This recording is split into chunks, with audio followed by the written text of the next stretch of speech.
Dear viewers, Generation on TV, I welcome you.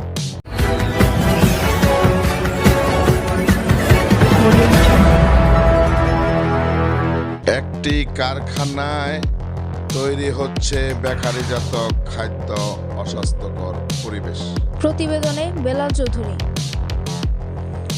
Savar থানা স্টান তালতলা এলাকায় একটি কারখানায় বেকারিজাত খাদ্য তৈরি করছেন অস্বাস্থ্যকর পরিবেশে এবং মিশাচ্ছেন খাদ্যের সাথে বিভিন্ন রকম রং, যেটি স্বাস্থ্যের জন্য অনেক ক্ষতিকর এবং কোনো নিয়ম তোয়াক্কা না করে চালিয়ে যাচ্ছে এই কারখানাটি।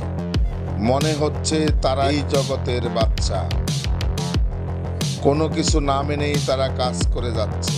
তথ্য নিতে গেলে তারা বলেন, আপনাদের যা মন চায় তাই করেন, আমরা আমাদের কারখানা চালিয়ে যাব।